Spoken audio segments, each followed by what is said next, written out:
제목을 이렇게 정했습니다. 오늘 세 가지를 말씀드릴 겁니다. 첫째, 말씀 없는 인생의 모습이 어떤지. 둘째, 말씀이 들어온 인생의 모습이 어떤지. 셋째, 말씀이 들어온 성도에게 주어지는 축복이 무엇인지. 그래서 말씀이 있기 전과 후의 모습, 말씀을 받고 살아가는 성도가 받을 축복이 무엇인지, 이 세 가지를 말씀을 통해 나누기 원합니다. 이 시간을 통해서 들려지는 말씀이 하나님의 생명의 말씀으로 들려지는 은혜가 있어지기 원합니다. 여러분, 신앙의 세계는 3대 비애가 있습니다. 첫째, 말씀을 전해줘도 들을 마음이 없다는 겁니다. 둘째, 말해줘도 못 알아듣는다는 겁니다. 셋째, 들었어도 고칠 마음이 없다는 겁니다. 이게 바로 교회를 다녀도 신앙의 변화가 하나도 없는 종교인들의 모습이다라고 얘기할 수 있습니다. 그래서 신앙생활의 기본 전제에 두 가지가 있습니다. 첫째, 그 사람이 주님의 양이어야 됩니다. 주님 말씀하시죠. 내 양은 내 음성을 들으며 나는 그들을 알며 그들은 나를 따르느니라. 주님과 양인 우리와의 관계가 그러하고 소리치는 목자와 성도와의 관계가 또 그러하고, 이런 관계가 아름다운 관계입니다. 주님의 양이어야 말씀이 들려집니다. 그래서 말씀을 전해주는데 듣기 싫어합니다. 그러면 주님의 양이 아닌 것이죠. 말씀을 전해주면 받아칩니다. 이 또한 주님의 양이 아닌 것이죠. 둘째로, 그 사람의 마음이 착하고 좋은 마음이어야 합니다. 주님의 양이어야 되고요. 그리고 착하고 좋은 마음을 가지고 있는 양이어야 된다는 이야기입니다. 누가복음 15장 8절 말씀에 착하고 좋은 마음으로 말씀을 듣고 지키어 인내로 결실하느니라. 메시지가 계속 반복이 됩니다. 그렇죠? 이런 것들이 너무나 중요하고 기초가 되기 때문에 우리에게 주님께서는 똑같이 말씀을 하시는 겁니다. 셋째, 또 한 가지, 주님이 세우신 교회 지도자에게도 두 가지 조건이 있습니다. 첫째가 겸손입니다. 그래야 끊임없이 말씀 앞에 앉아서 배웁니다. 둘째로, 자기 부인과 자기 십자가, 이 두 가지가 있어야 지도자가 되는 것이죠. 그래서 자기 부인은 말씀으로 돈을 이기고, 그리고 정욕도 이기고, 교만도 이겨야 됩니다. 자기 십자가 짐은 예수님이 달려 돌아가신 그 십자가에 자기가 올라가는 겁니다. 원어를 따져보면.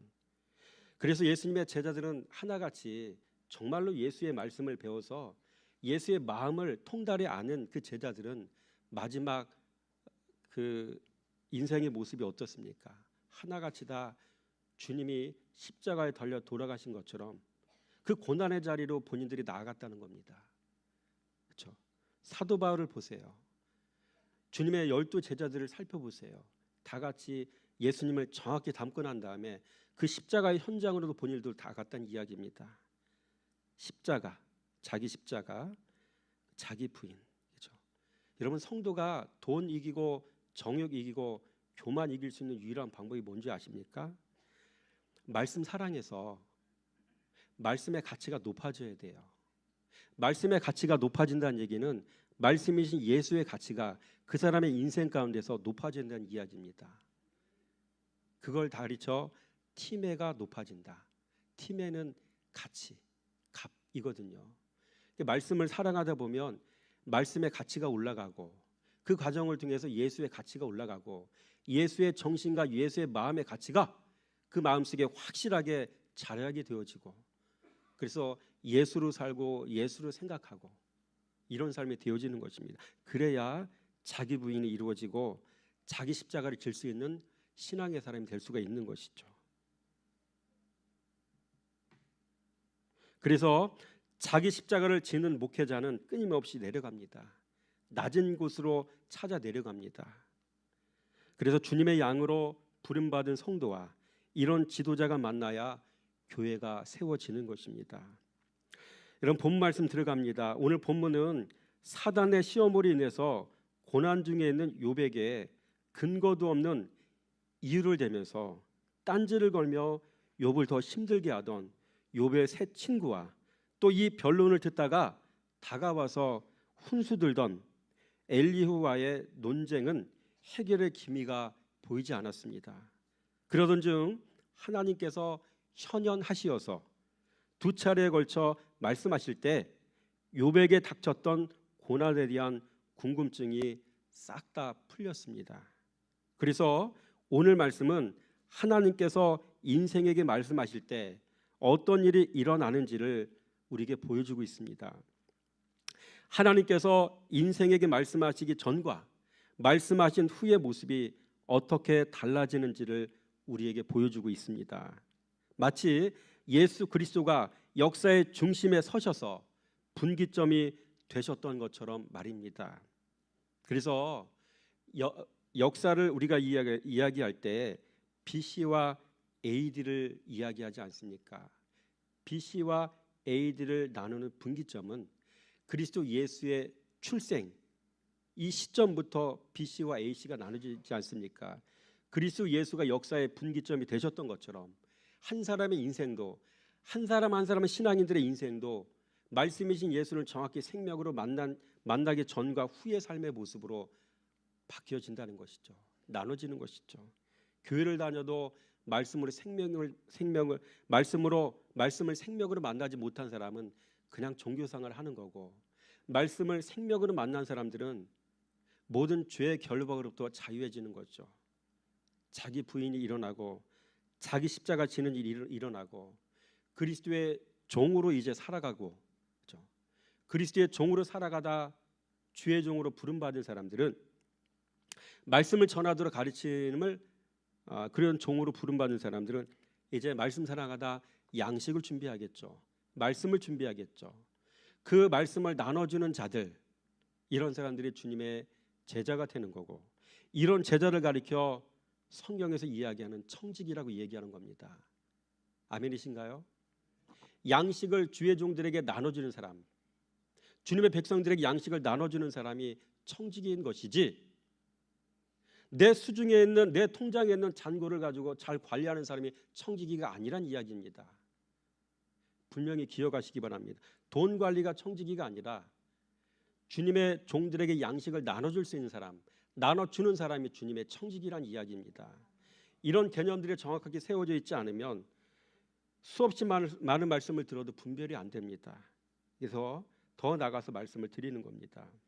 그렇습니다. 모든 인생은 그분을 만나기 전과 만난 후의 삶이 달라질 수밖에 없습니다. 그리스도이신 말씀 만나기 전과 말씀 만난 후의 삶이 달라질 수밖에 없습니다. 그래서 오늘 본문 7절을 기점으로 등장인물들의 태도는 180도 달라집니다. 여러분, 오늘 본문은 우리에게 이런 이야기를 하고 있는 것입니다. 그렇다면 말씀이 임하기 전에 인생들은 어떤 모습일까요? 첫째, 말씀 없는 인생은요, 무지합니다. 따라서 합니다. 무지합니다. 그렇죠? 다른 말로 겁나게 무지합니다. 여러분 3절 말씀 한번 읽어보겠습니다. 시작. 무지한 말로 이치를 가리는 자가 누구니까? 나는 깨닫지도 못한 일을 말하였고 스스로 알 수도 없고 헤아리기도 어려운 일을 말하였나이다. 무지한 말로 이치를 가리는 자. 그래서 무지한 말만 합니다. 자신이 뭘 모르는지 모르고요, 자신이 뭘 알아야 하는지 모른 채 무지하게 살아가고 무지한 것들을 말합니다. 이런 말씀 없는 인생은 자신이 왜 미련한지 모릅니다. 말씀 없는 인생은 자신의 인생이 지금 어디쯤 와 있는지 가늠하지 못하는 잃어버린 낙동강 오리알 인생인 것입니다. 이런 무지한 인생에 대해 말씀은 내가 어떤 존재인지 알려주는 영적인 거울이라는 사실을 기억하시기 바랍니다. 말씀은 내가 왜 이성 없는 짐승인지 알려주는 인생 교과서입니다. 말씀은 내가 이대로 살다가 당도하게 될 인생의 종착역이 어디인지 알려주는 영적인 지도입니다. 말씀은 이 사망의 늪에 빠진 나를 생명의 길로 인도해 줄 수 있는 유일한 인생 나침판입니다. 말씀은 나에게서 나를 구원해 줄 유일한 생명줄입니다. 그러나 말씀 없으면 이 모든 혜택을 누릴 수가 없다는 것입니다. 둘째, 말씀 없는 인생은 깨달음이 없습니다. 3절 말씀에 깨닫지도 못한 일, 이렇게 이야기하고 있죠.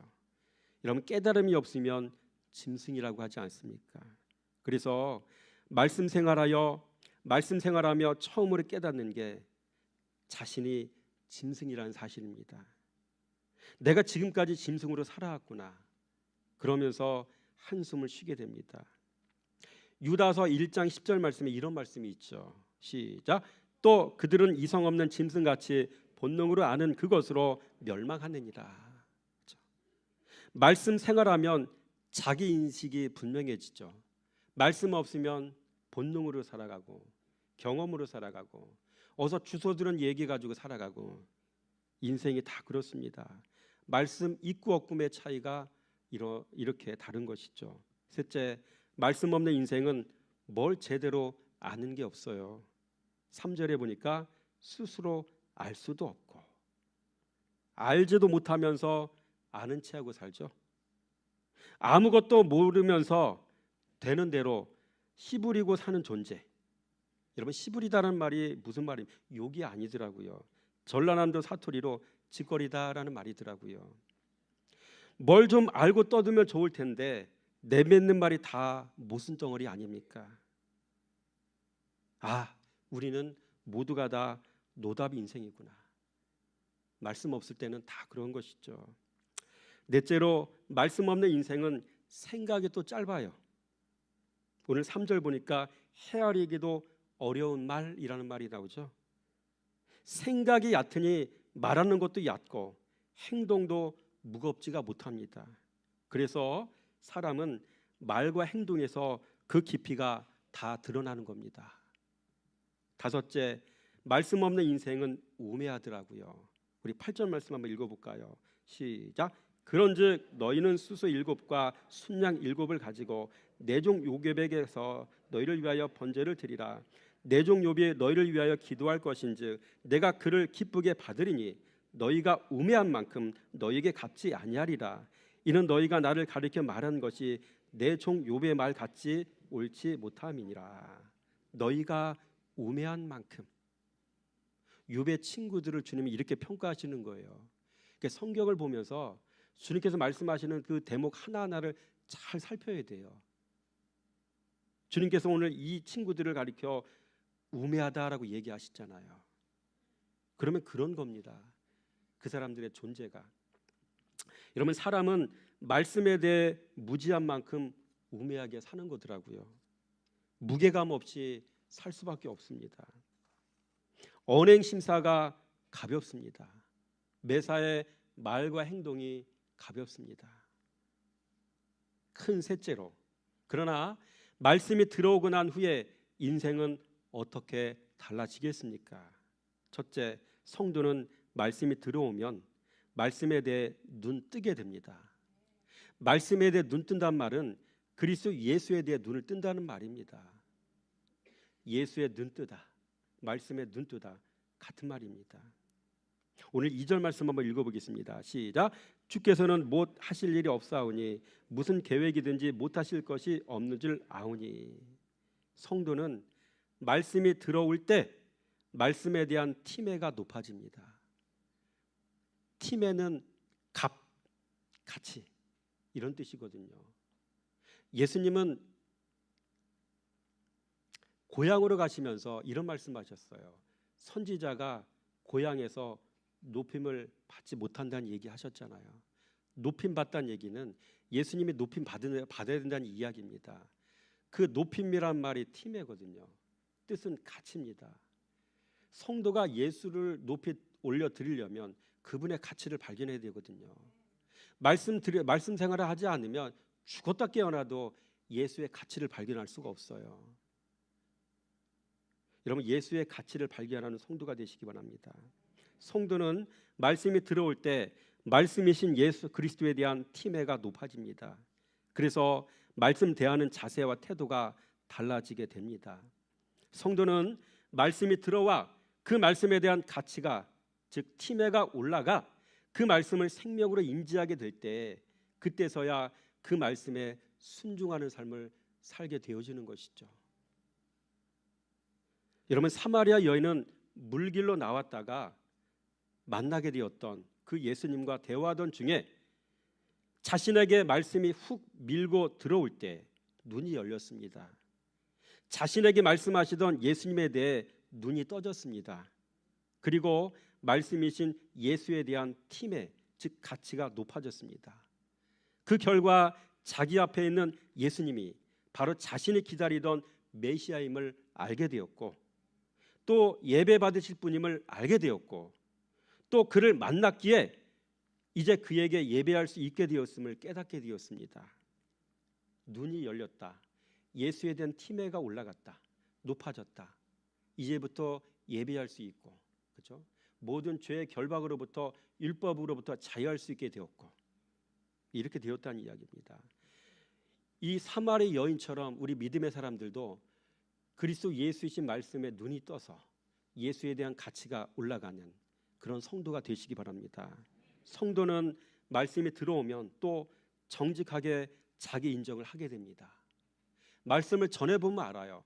받아치는 사람, 뿡 하는 사람, 무시하는 사람, 그냥 눈물로 줄줄 흘리는 사람, 여러 찔이 있잖아요. 던져보면 아는 거죠. 던져보면 아는 거죠. 말씀이 들어오면 정직하게 자기 인정을 하는 사람, 착하고 좋은 마음, 받아치는 사람, 길가밭, 그렇죠? 듣긴 들었는데 그냥 잃어버리는 사람, 돌밭이나 가시밭이나 둘 중에 하나겠죠. 여러분은 3절 말씀 한번 읽어보겠습니다. 시작. 무지한 말로 이치를 가리는 자가 누구니까? 나는 깨닫지도 못한 일을 말하였고 스스로 알 수도 없고 헤아리기도 어려운 일을 말하였나이다. 욥은 하나님과 친구들 앞에서 자신이 무죄하다고 자부했었습니다. 그리고 하나님이 그것을 인정해 주시리라고 확신했었습니다. 그러나 하나님의 말씀을 듣는 동안 욥은 자기 자신이 연약한 죄인에 불과하다는 사실을 분명하게 깨닫게 되었습니다. 또한 욥은 모든 창조물을 다스리시고 움직이시는 하나님의 주권과 섭리에 대해서도 자신이 전혀 무지했음을 깨닫게 되었습니다. 따라서 욥은 자신에게 고난을 주시는 하나님의 깊은 섭리를 깨닫지 못하고 친구들과 열심히 변론했던 자신의 행위가 매우 어리석은 행동이었음을 깨닫게 되었습니다. 이에 욥은 하나님께서 자신을 책망하기 위해 하셨던 말씀, 욥기서 38장 2절 말씀을 상기하면서 무지한 말과 어리석은 행동으로 하나님의 섭리를 함부로 판단했던 자신의 잘못된 행위를 고백하게 되었습니다. 여러분, 이게 말씀 들어온 성도에게 나타난 현상입니다. 자기의 무지함을 깨달아 고백하고요, 그렇죠? 자기 자신은 아무것도 모른다는 사실을 고백하고요, 또 사실 그게 맞고요. 말씀이 들어오기 전에는 굉장히 자기 자신은 대단한 사람이고 굉장한 사람으로 떵떵거리고 그렇게 살아가지만 진리의 말씀이 들어오면 여러분 고개 숙일 수밖에 없는 게 우리 인생인 것을 기억하시기 바랍니다. 여러분, 그리고 베드로에게도 이 현상이 동일하게 나타났다는 것을 여러분 아십니까? 주여, 나를 떠나소서, 나는 죄인이로소이다. 누가복음 5장 8절 말씀이죠. 베드로는 말씀에 순종하여 그물을 내릴 때 기적을 체험했습니다. 말씀 순종했다는 것은 곧 그 사람의 마음에 말씀이 밀고 들어왔다는 말입니다. 베드로는 말씀이 밀고 들어왔을 때 자기를 정직하게 볼 수 있었습니다. 자기가 죄인임을 인지하게 되었던 것입니다. 그래서 주님께서 자기를 떠나달라고 고백할 수밖에 없었던 것입니다. 그래서 교회를 다녀도 자기 분수를 모르고 나대는 사람은 아직 말씀을 경험하지 못한 사람입니다. 말씀을 순종해 보지 않은 사람인 것입니다. 교회를 다녀도 여전히 사나운 사람은 아직 말씀을 모르는 사람입니다. 사역을 해도 자기를 모르는 사람은 아직 말씀을 순종해 보지 않은 사람입니다. 설교를 해도 여전히 자기를 드러내기를 좋아하는 교만한 사람은 아직 의의 말씀을 경험해 보지 못한 사람인 것이죠. 예를 들자면 그런 것입니다. 이렇게 말씀을 들이대면 다 들통납니다. 그래서 말씀 순종을 일상으로 하는 사람은 어린아이로 살아가는 것입니다. 셋째로, 말씀이 들어오면 이제 진리에 목마른 인생이 되는 것입니다. 4절 말씀 시작. 내가 말하겠사오니 주는 들으시고 내가 주께 묻겠사오니 주여 내게 알게 하옵소서.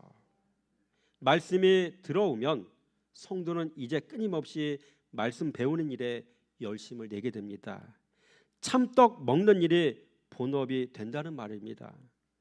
말씀 앞에 앉아 아침밥 먹지 않고서는 어떤 일도 하지 않게 되는 것이죠. 말씀 중독자가 된다는 겁니다. 그래서 제자들도 이렇게 고백했습니다. 요한복음 6장 67절 8절 말씀에 예수께서 12 제자에게 이르시되 너희도 가려느냐. 시몬 베드로가 대답하되 주여 영생의 말씀이 주께 있사오니 우리가 누구에게 가오리이까. 주님의 은혜를 받고 말씀으로 부름받고 말씀으로 훈련받았던 제자들은 위기의 순간에 결단코 주님을 안 떠나요. 그게 제자 그룹 A 그룹, B 그룹이 있거든요. 그게 A 그룹이에요. 근데 예수님의 행하시는 말씀과 표적들을 보니까 놀랐거든요. 기상천외하거든요. 나 주님을 따르겠습니다라고 하면서 스스로 손을 두고 주님을 따르겠다고 나왔던 제자들 B 그룹이거든요. 이런 사람들은 마지막에 어떻게 됩니까? 결정적인 순간에 다 떠납니다. 그때 주님께서 뒤를 돌아보며 A그룹 제자들에게 말씀하신 겁니다. 너희도 떠나려냐. 이런 마지막 때 우리에게도 마찬가지입니다. 말씀을 진리로 만나지 못한 성들은 고난과 역경 속에 다 떠나갑니다. 주저앉아 버리고요. 신앙 잃어버리고요. 코로나 하나만 와도 얼마나 많이 떨어졌습니까? 인내하지를 못해요. 말씀을 생명으로 만난 사람은 그 말씀이 이곳에서 전해지기에 결단코 이 자리를 떠날 수가 없는 겁니다. 그리스도 예수에게 붙어있는 성도가 되시기 바랍니다. 여러분, 무리는 떡 먹으면 떠나버립니다. 떡 먹고 떨어집니다. 무리는 예수님께 와서 병 고침 받으면 곧바로 떠나는 겁니다. 그러나 제자는 표적이 목적이 아니고 말씀이 목적이기에 말씀 앞에 눌러 앉아 있습니다. 이게 무리와 제자의 차이인 것이죠. 무리는 먹어도 배부르지 않은 썩을 양식을 찾아다닙니다. 무리는 마셔도 해갈되지 않는 썩은 물을 찾아다니는 것이죠. 그러나 제자는 영생의 말씀을 맛보고 이제 말씀의 자리에 눌러 앉아 삽니다. 그래서 요한복음 15장 4절 말씀에 내 안에 거하라 나도 너희 안에 거하리라. 그 얘기는 말씀 안에 거하는 이야기입니다. 말씀에 줄대고 인생 살으란 이야기입니다. 말씀이 전해진 자리를 절대로 떠나지 말란 이야기입니다. 거하라, 매너. 이 이야기는 한 자리에 머물러서 떠나지 말고 그 안에 비비고 살으란 이야기입니다. 결단코 떠나지 말란 이야기입니다. 여러분, 교회를 떠나지 않는 성도가 되시기 원합니다. 말씀을 떠나지 않는 성도 되시기 바랍니다. 말씀이 들어오면 또 성도는 회개하는 신앙인이 됩니다. 6절 말씀 시작. 그러므로 내가 스스로 거두어드리고 티끌과 제 가운데서 회개하나이다. 성도는 말씀이 들어오면 입으로 하는 회개가 아니라 자신의 전 인격으로 죄를 뉘우치며 회개하게 되어 있습니다. 말씀 깨달음에서 나온 회개라야 지정의의 변화를 가져옵니다. 지정의. 여러분, 간증 듣고 하는 회개, 영상 보고 하는 회개, 하나님께 도달하지 못하는 소리 없는 아우성이라는 사실을 기억하시기 바랍니다. 1차 회개는 굵직한 제 문제를 회개하는 것이고요. 2차 회개는 마음의 깊은 곳에 감춰져 있던 습관화된 죄들, 여러분 이런 것들을 여러분 발견해서 회개해내는 거, 이게 2차입니다. 또 1차는 마음으로 살인하며 살았던 것을 회개하는 것이에요. 또 2차는 용서하지 못하고 수용하지 못했던 것을 회개하는 겁니다. 큰 거, 작은 거, 보이는 거, 보이지 않는 거, 행동으로 지은 죄, 마음으로 짓는 죄, 1, 2차가 나눠지는 것이죠. 1차는 치명적인 죄 회개하는 거, 2차는 그리스도로 살지 않은 거 회개하는 거. 그렇죠? 1차는 적극적인 죄, 적극적으로 범했던 죄를 회개하는 거, 2차는 소극적으로 범했던 죄 회개하는 거. 1차는 치명적인 죄, 2차는 본질적인 죄. 예를 들자면 이런 겁니다. 그러니까 이런 삶을, 이런 회개를 해야 주님은 진짜 회개한 것으로 인정하시는 것이죠. 여러분, 회개를 이루는 4가지 요소가 오늘 본문 말씀에 나와요. 8절에 보니까 그런즉 너희는 수소 7과 순양 7을 가지고 내 종 욥에게 가서 너희를 위하여 번제를 드리라. 회개는요, 번제물이 있어야 된다 이야기잖아. 번제물은 누가 번제물일까요? 예수 그리스도. 두 번째, 중보자가 있어야 되거든요. 8절에 보니까 욥이 너희를 위하여 기도할 것인지. 그렇죠? 여러분, 욥의 이 중보 기도는 그리스도 예수의 중보 기도가 연상되지 않습니까? 회개는 번제물인 예수가 있어야 되고요, 중보자인 예수가 있어야 됩니다. 또 9절 보니까 너희가 우매한 만큼 너희에게 갚지 아니하리라. 갚지 않는다는 이야기는 대속 제물 대신 예수 그리스도를 상징하지 않습니까? 모두가 다 예수예요. 마지막으로 9절 보니까 여호와께서 자기들에게 명령하신 대로 행하니라. 말씀 듣고 행하니라. 말씀 순종을 얘기하는 거죠. 착하고 좋은 마음으로 말씀 순종하고, 그렇죠? 번제물이신 예수 그리스도 있어야 되고요, 중보자 예수 그리스도가 있어야 되고요, 대속제물이신 그리스도 예수가 있어야 되고요. 끝인가요? 그 은혜를 받았으면 우리 자신은 뭘 해야 돼요? 착하고 좋은 마음으로 말씀 들었으면 순종해야 되잖아요. 회개했으면 삶이 바뀌어야 되잖아요. 그렇죠? 우리의 절대적 말씀 순종, 말씀 순종하는 순종이 있어야 주님은 그거를 회개로 인정하시거든요. 입으로 나불거리는 기도는 주님은 기다려 보셔요. 그 다음에 어떻게 하는가? 입술의 고백이 회개가 아니라 말씀 순종의 회개라는 사실 기억하시기 바랍니다. 주님은 입술의 고백에 속지 않으십니다. 입술의 고백 이후에 말씀에 순종하는지를 보시는 분이십니다. 마지막입니다. 말씀이 들어온 후 이 말씀이 들어온 성도에게 주어지는 축복이 있는데 어마어마합니다. 첫째, 말씀이 들어온 성도는 축복의 통로가 됩니다. 축복을 받으면 좋겠는데, 그것까지였는데 이제는 네가 축복의 통로가 되라고 말씀하시는 거죠. 8절 말씀에 제가 읽어드릴게요. 중간 말씀만. 내 종 욥이 너희를 위하여 기도할 것인즉 내가 그를 기쁘게 받으리라. 그렇죠? 욥의 친구들에서 중보기도를 하는 거잖아요. 그러면 하나님께서 욥의 그 중보기도를 받아서 이 친구들의 죄를 사해 주시겠다, 그런 뉘앙스 아닙니까? 여러분, 죄 사함 받는 게 축복이 아닙니까? 그렇죠?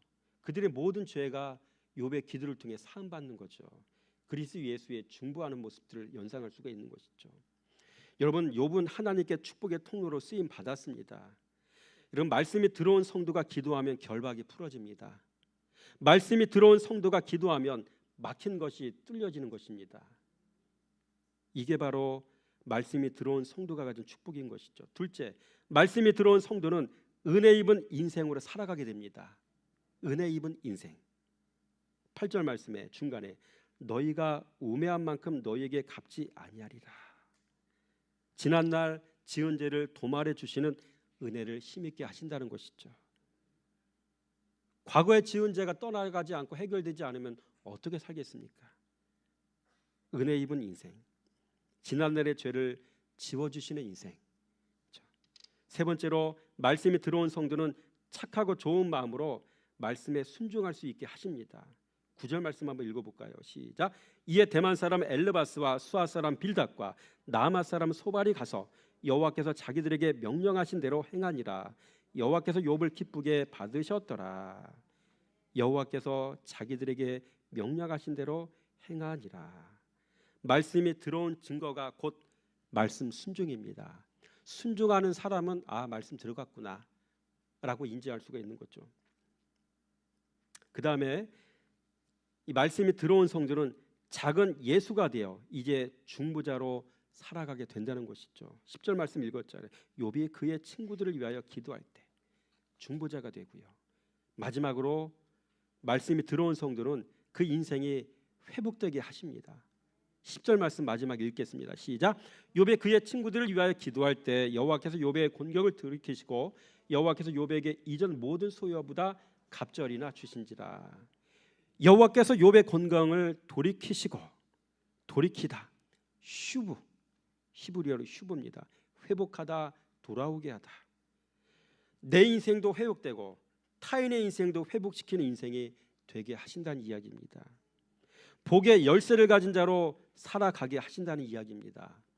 원수의 목전에서 상을 차려주시고 머리에 기름을 부어 주신다는 이야기입니다. 자녀도 회복시켜 주셨고 또 물질도 회복시켜 주셨지 않습니까? 그러나 진짜 회복은 이런 회복이 아닙니다. 잃었던 기쁨을 회복한 것이 진짜 회복이고요. 잃었던 마음의 평안을 되찾은 것이 진짜 회복입니다. 지금까지 붙들고 살았던 내 신앙의 틀을 깨버리게 된 일이 또 진짜 회복인 것입니다. 욥은 내가 거룩해서, 내 자녀가 거룩해서 나도 구원받고 내 자녀도 구원받고, 이게 욥의 신앙의 목표였던 거 아십니까? 욥기서 우리가 42장 말씀 보잖아요. 그 전에 말씀을 읽어보면 하나님께서 말씀하신 거 보면 욥은 종되기가 그만했어요. 내가 의로워서 거룩해서 내 자녀도 의롭고 거룩해서 하나님께 축복받고 구원받고 끝. 종되기가 이만했다는 겁니다. 종되기가 너무 작았습니다. 주님은 이 욥의 작은 종되기를 고난을 통해서 깨뜨리셨던 겁니다. 더 큰 그릇으로 빚어 가셨던 것이죠. 이게 진짜 큰 회복이고 축복인 것 믿으시기 바랍니다. 기도하겠습니다. 참 좋으신 하나님 감사합니다. 오늘 짧은 시간을 통해서 아버지 말씀이 들어올 때 우리의 인생이 어떻게 변화되어지는지를 아버지 깨닫게 하셨습니다. 아버지 말씀이 없는 인생은 참으로 비참합니다. 우리가 이런 인생을 살지 않기 원합니다. 말씀이 들어온 후에 우리의 삶 속에 일어나는 수없이 많은 축복의 일들을 우리가 머릿속에 그리면서 아버지 욥과 같은 삶을 우리가 살아가기 원합니다. 진리를 알지니 진리가 너희를 자유케 하리라 하신 것처럼 진리 생활을 하여서 모든 죄로부터 자유하게 하시고 우리의 믿음의 그릇이 넓어지게 하시고 모든 이들을 품을 수 있는 신앙의 사람이 될 수 있도록 역사하시기 원합니다. 그 가운데 아브라함처럼 축복의 통로로 쓰임받는 우리가 되어지기 원합니다. 모든 것 감사드리며 예수 그리스도 이름으로 감사하며 축복하며 기도드렸습니다.